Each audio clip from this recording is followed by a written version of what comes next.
Hello बच्चों, मैं Geeta Paliwal B A first year में फिर से आपका स्वागत करती हूँ।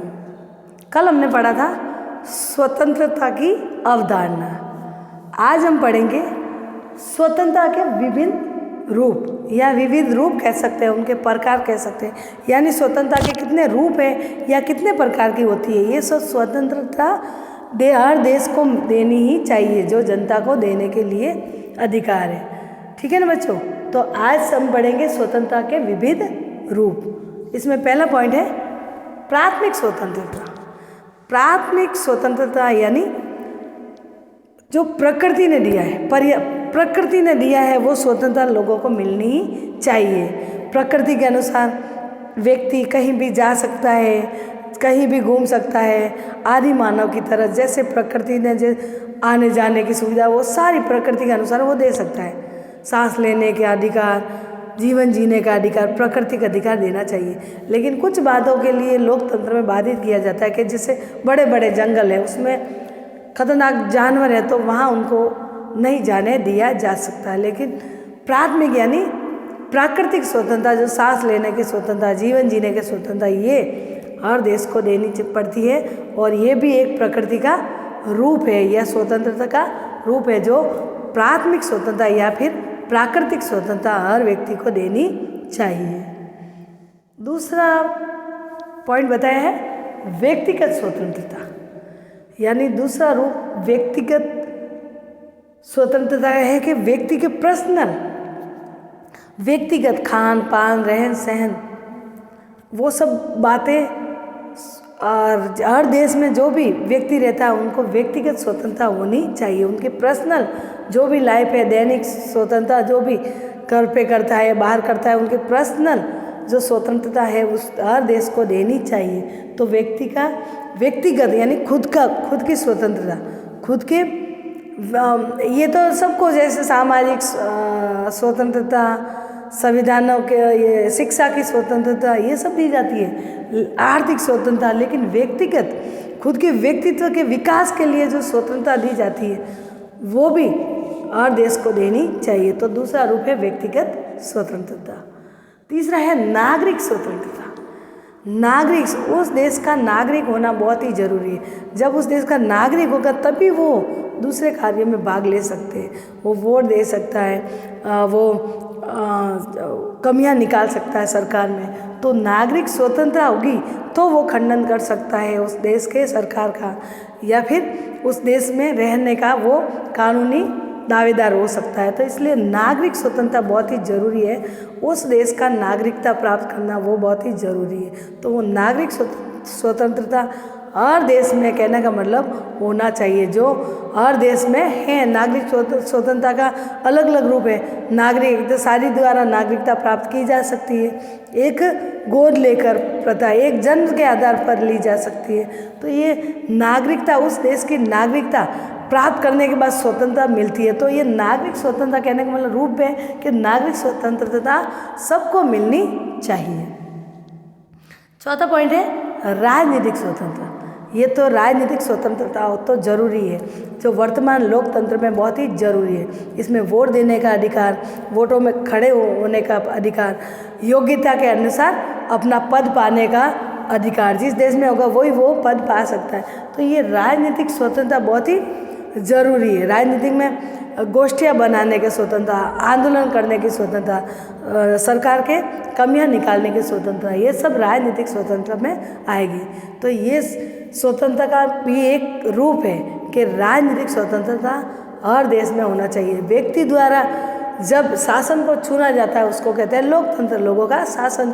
लेकिन उसमें राजनीतिक स्वतंत्रता होना बहुत ही जरूरी है। लोगों को राजनीतिक रूप में, एक गरीब भी कोई प्रधानमंत्री बन सकता है, अमीर भी बन सकता है, स्त्री पुरुष सभी, कोई भी अपना पद कोई भी हासिल कर सकता है और राजनीति में भाग ले सकता है। वो है राजनीतिक स्वतंत्रता। फिर है आर्थिक स्वतंत्रता। आर्थिक स्वतंत्रता ये है कि वो व्यक्ति जहाँ जिस देश में रहे उनको कमाने, काम का अधिकार होना चाहिए। वो है आर्थिक स्वतंत्रता। आर्थिक स्वतंत्रता ये नहीं कि सबके लेवल में एक जैसे पैसे उठने चाहिए, एक कलेक्टर के भी एक जैसे पैसा और उनके वेतन और मजदूर का, ऐसा नहीं होना चाहिए। आर्थिक स्वतंत्रता यानी उनको जीवन जीने के लिए उनको काम मिल जाए, और काम का अधिकार हो।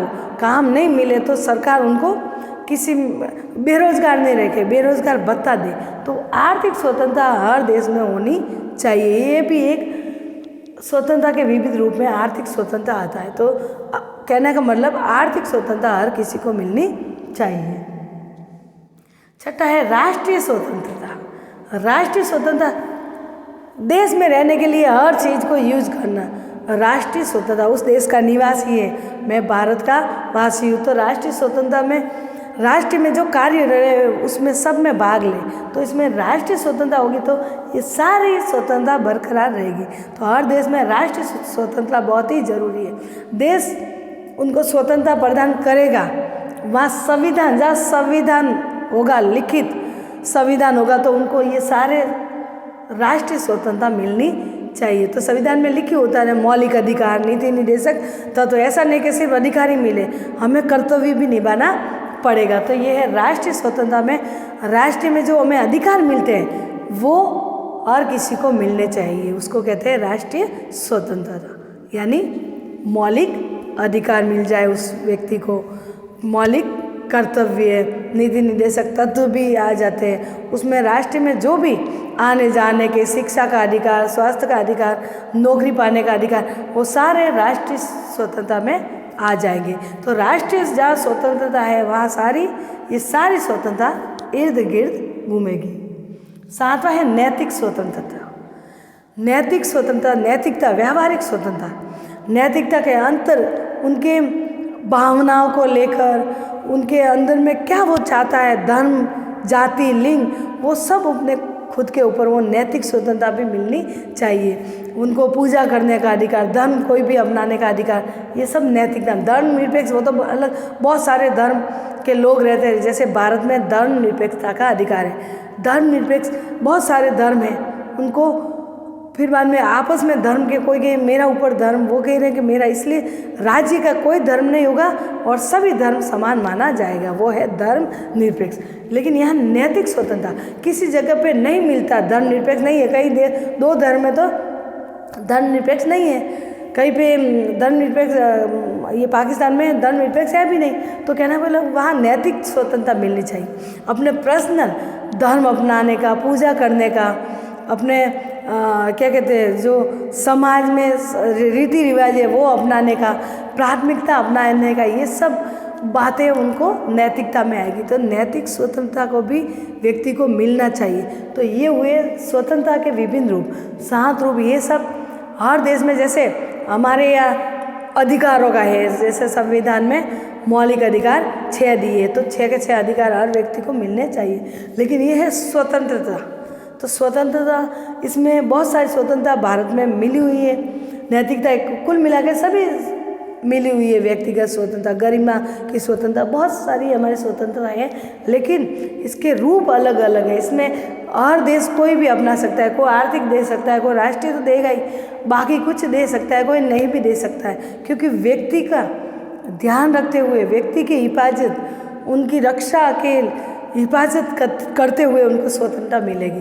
क्योंकि कभी कभी स्वतंत्र, रूसो ने कहा था कि व्यक्ति स्वतंत्र पैदा होता है लेकिन चारों ओर से वो जकड़ा हुआ है। तो इसलिए जकड़ा हुआ है कि कुछ उन पर सीमा या प्रतिबंध लगेंगे, प्रतिबंध के बिना तो उनको स्वतंत्रता मिलेगी नहीं। पूरी तरीके से स्वतंत्रता दे दी गई अगर व्यक्तियों को, तो वो फिर बाद में मन चाहे दूसरों के हितों की रक्षा नहीं करेंगे राज्य, और मन चाहे वो स्वतंत्रता लेने की कोशिश करेगा। इसलिए स्वतंत्रता में राज्य का दबाव होना चाहिए, यानी सीमित स्वतंत्रता मिलनी चाहिए। पूरी तरीके से स्वतंत्रता नहीं मिलेगी। पूरी तरीके से स्वतंत्रता मिली तो राज्य फिर लोगों के हितों की रक्षा नहीं कर पाएगा। तो कहने का मतलब स्वतंत्रता के ये सारे रूप बताए गए। कल हम पढ़ेंगे कि स्वतंत्रता की रक्षा कैसे करेंगे, स्वतंत्रता की रक्षा में कैसे कैसे कानून होना चाहिए, किस हिसाब से सरकार या देश ऐसा कार्य करेंगे जो हर व्यक्ति को ये स्वतंत्रता मिल सके। तो रक्षा के संरक्षण, यानी स्वतंत्रता का संरक्षण किस तरीके से, कैसा संविधान होना चाहिए, कैसे लोगों की स्वतंत्रता के लिए रक्षा होनी चाहिए, किस प्रकार न्यायपालिका कार्य करेंगे, किस प्रकार व्यवस्थापिका, कार्यपालिका और न्यायपालिका कार्य करेंगे, और लोगों के हित के लिए कार्य करेंगे, लोगों के विकास में बाधा नहीं आएंगे, उस तरीके से वो स्वतंत्रता देंगे। तो इस प्रकार से हम कल पढ़ेंगे स्वतंत्रता के लिए संरक्षण। तो ठीक है बच्चों, आज हुए स्वतंत्रता के विविध रूप। बाय बच्चों।